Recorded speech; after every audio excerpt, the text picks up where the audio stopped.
ఏదో ఒక రోజు ఆకాశాన్ని అందుకుంటాయి.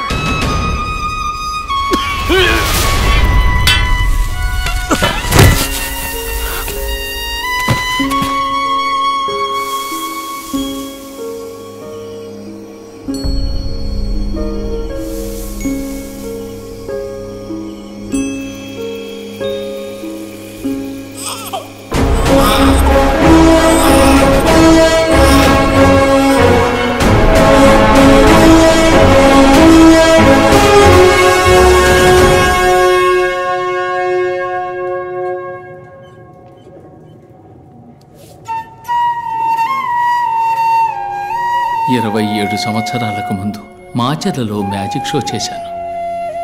పూర్తి చేసుకు వెళ్తుండగా ఒకడు పసిగుడ్డుతో స్పృహ లేకుండా ఉన్నాడు. 2 బిడ్డల్ని దత్తత చేసుకున్నాను. ఒకడు కృష్ణారావు, ఇంకొకడు విజయ్. బిడ్డల్లా సాకాను. శిష్యుడయ్యాడు, గురువుకే గురువయ్యాడు.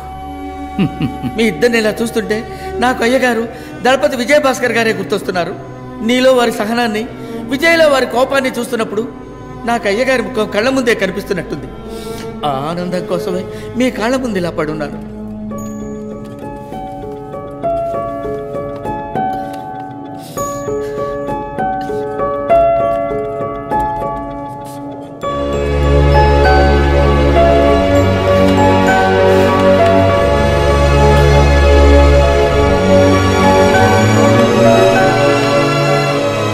పుణ్యం ఏదైనా నీకే దక్కాలి, పాపం ఏదైనా నాకే చెందాలని నీకు దూరంగా ఉండిపోయాను. విజయ్, పోలీసులమ్మా. రండి సార్, రండి. అడుగు, అతనే విజయ్.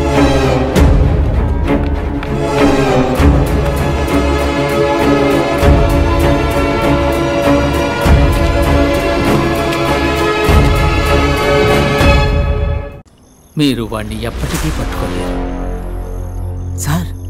ఈయన గారి కళ్ళు కనపడవనుకుంటాను సార్. మనకంట అది కూడా నీకు ఇప్పుడే తెలిసిందా? Congratulations sir. విజయ్ని అరెస్ట్ చేశారు, సెంట్రల్ జైల్లో పెట్టారు సార్. ఇప్పుడే ఇన్ఫర్మేషన్ వచ్చింది. Good good. శేష, విజయ్ నేను చూసుకుంటాను, ఆ భాగంలో చూసుకో.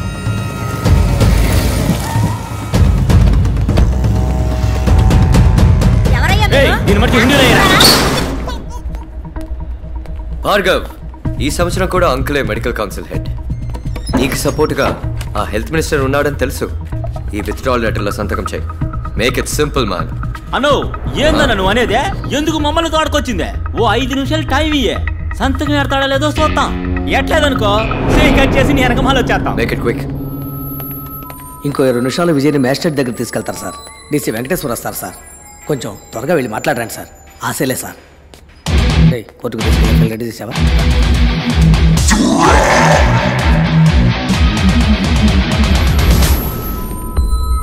రే విజయ్, 30 సంవత్సరాలకు ముందు ఇదే మొహంతో ఒకడు నా ముందుకొచ్చి నుంచున్నాడు.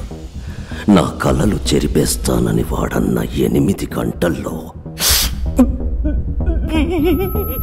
నా చేతులు ఆకాశాన్ని అందుకుంటాయి.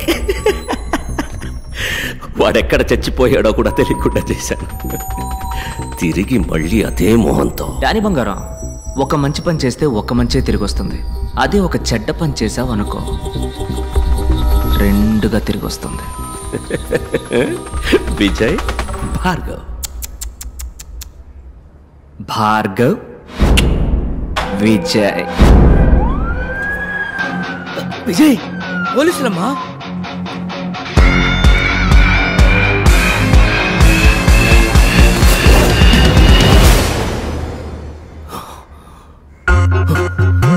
ఇప్పుడు శేష క్లినిక్ లో. ఓ, కుర్ర విలన్ అక్కడికి పోయాడా? ఏంటమ్మా నువ్వు చిన్నపిల్లని ఒంటరిగా పంపావు? ముందు ఫోన్ కొట్టు, ఫోన్ కొట్టు. నేనన్నా 5 నిమిషాలు పంచ్ డైలాగులు మాట్లాడాక యాక్షన్లోకి దిగుతాను. ఆడు పంచ్ కొట్టాక పంచ్ డైలాగ్ మాట్లాడతాడు. చెప్పండి అంకుల్. శేష, ఎక్కడున్నా? భార్గవ్ క్లినిక్ లో సంతకం పెట్టిస్తున్నాను. రేయ్, అక్కడున్నది విజయ్ కాదరా, భార్గవ్. పిచ్చాడా? టెన్షన్ లో వాక్కు కరెక్ట్ గా చెప్పు. అక్కడున్నది భార్గవ్ కాదరా, విజయ్.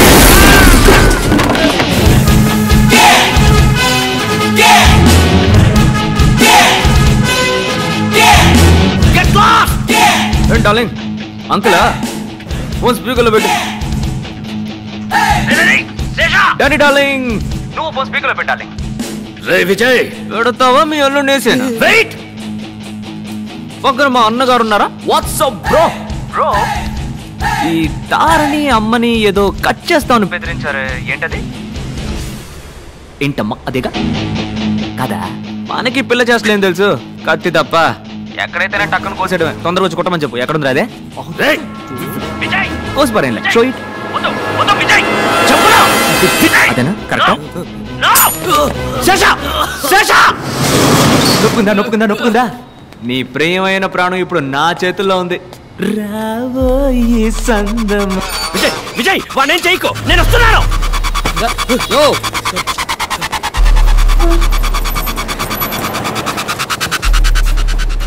వెళ్ళవయ్యా, ఎక్కడికైనా వెళ్ళవయ్యా, వెళ్ళవయ్యా. ఎక్కడికి పోవాలో నాకు తెలుసా?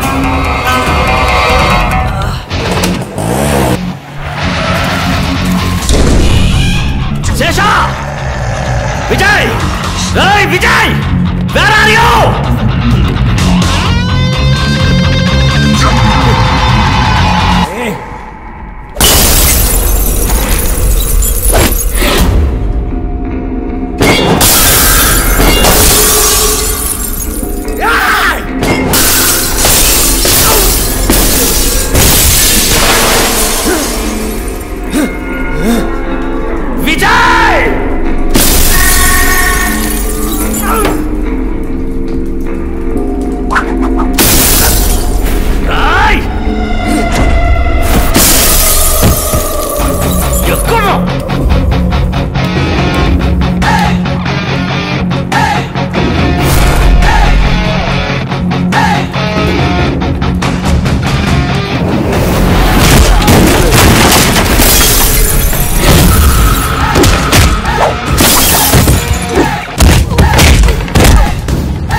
Perfect timing, Kase! ఎంతసేపు వెళ్తాం? ఇంకో 10-15 నిమిషాలు వెళ్తాం సార్.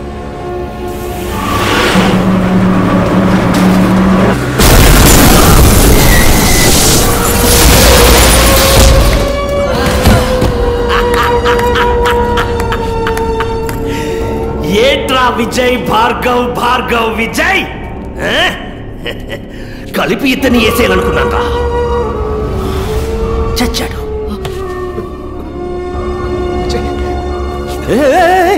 డాక్టర్ భార్గవ్, నీ మ్యాజిక్ తమ్ముడిని నువ్వు కాపాడాలి. మీ ఇద్దరిని కలిపి నేనేసేయాలి. వెళ్ళు కాపాడు.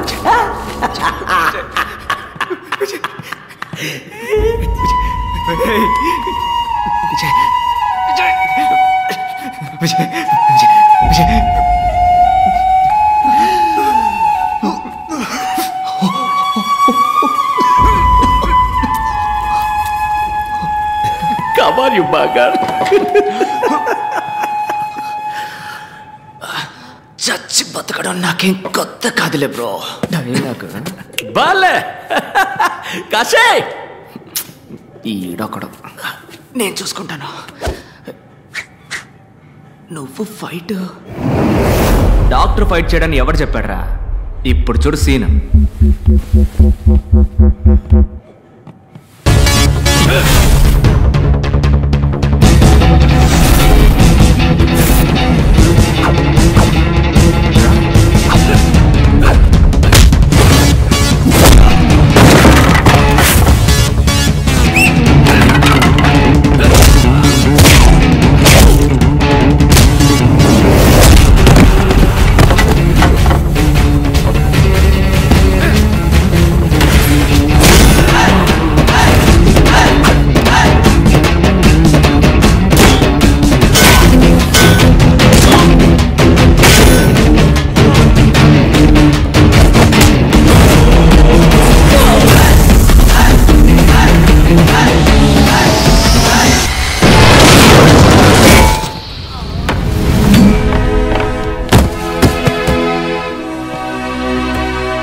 రైటానే నిజాన్ని సమాధి చేయాలనుకుంటున్నావు, అది ఎవ్వడి వల్ల కాదు.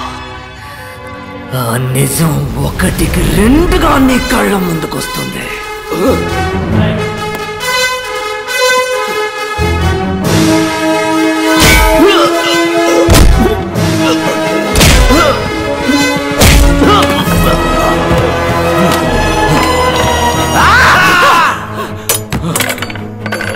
నేను చూస్తున్నా, నీలాంటి వాడిని నేను చంపను.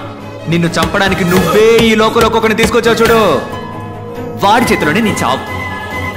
ఇందా 5 రూపాయలు. నువ్వు ప్రాణాలతో ఉంటే ఇది తీసుకొని నా క్లినిక్ రా, నేనే నిన్ను కాపాడతాను. రే తమ్ముడు, నీ పని కానీ, నీ పని కానీ.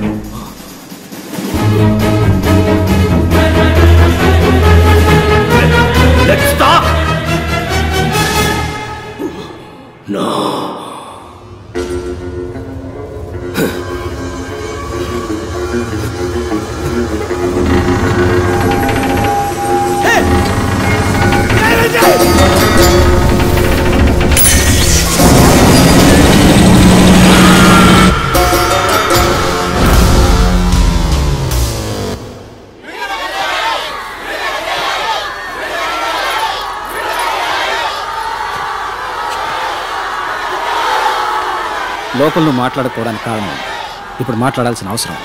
మాట్లాడు.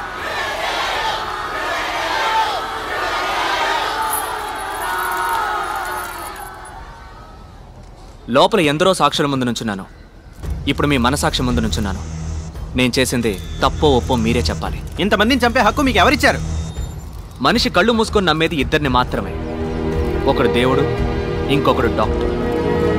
దేవుడికేమో మనం జుట్టే ఇస్తున్నాం, కానీ డాక్టర్కి ప్రాణం ఇస్తున్నాం. ఆ డాక్టర్ తప్పు చేయకూడదు, తప్పు చేసేవాడు డాక్టర్ అయి ఉండకూడదు. అన్ని రంగాల్లోనూ తప్పులు జరుగుతున్నాయి, కానీ వైద్య రంగంలో జరుగుతున్న దాని పేరు తప్పు కాదు, నమ్మక ద్రోహం. ఆ ద్రోహానికి క్షమాపణే లేదు.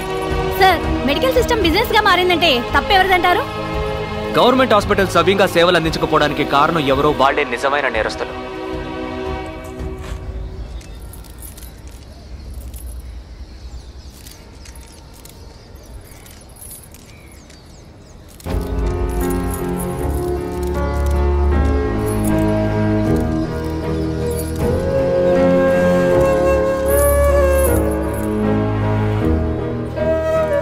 గవర్నమెంట్ హాస్పిటల్లో ఆక్సిజన్ సిలిండర్ లేదు. ఎందుకని లేదురా అని అడిగితే 2 సంవత్సరాలుగా సప్లై చేస్తున్న వాడికి డబ్బులు బాకీ అంట. అది మ్యాటర్. ఇంకో గవర్నమెంట్ హాస్పిటల్లో డయాలసిస్ చేస్తున్నప్పుడు కరెంట్ కట్ అయింది, 4 చచ్చిపోయారు. కేవలం అక్కడ ఒక పవర్ బ్యాకప్ కూడా లేదు. ఇంక్యుబేటర్లో ఉంచిన ఓ బిడ్డ పందికొక్కు కొరకడం వల్ల చనిపోయింది మన దేశంలోనే. జనం రోగాల పేరుకు భయపడడం కన్నా గవర్నమెంట్ హాస్పిటల్ పేరంటే భయపడుతున్నారు. ఆ భయమే ప్రైవేట్ హాస్పిటల్స్ ఇన్వెస్ట్మెంట్. సార్, హత్య చేయడం న్యాయబద్ధం అంటారా? నేను చేసింది హత్య కాదు, ఎవడన్నాడు? చదువులు పట్టిన మన వైద్య రంగానికి క్లీనింగ్ ప్రాసెస్. పూర్ణ అనే ఓ చిన్నపిల్లని డబ్బు కోసం చంపేశారు. అలాంటి మరణాలు ఇంకా ఎన్నో ఉన్నాయి, బయటికి తెలియకుండా ఇంకా జరుగుతూనే ఉన్నాయి. ప్రజలకి ప్రభుత్వ ఆసుపత్రుల్లో హక్కుగా దక్కాల్సిన వైద్యం అందక కళ్ల ముందే అయిన వాడిని పోగొట్టుకుని కన్నీరు మున్నీరవుతున్న సామాన్య ప్రజానీకం అనుభవిస్తున్న సార్, ఇప్పుడు చెప్పండి, న్యాయమా అన్యాయమా? న్యాయమే సార్. సార్, అసలు ఏం కావాలి సార్ మీకు? ఉచిత వైద్యం. వ్యాపారానికి అనేక దారులున్నాయి, కానీ వైద్యంతో వ్యాపారం చేయకూడదు. ఈ రంగంలో ఉన్న చివరి వ్యాపారిని సైతం తరిమి కొట్టేంత వరకు నా పోరాటం కొనసాగుతూనే ఉంటుంది. మీ అమ్మ నాన్నల్ని మెడికల్ ఎర్రర్ కారణంగా చంపారు, అందుకే మీరు ఇలా చేస్తున్నారు. ఇది మీ పర్సనల్ రివెంజ్ అనుకోవచ్చా? Nothing personal, just service.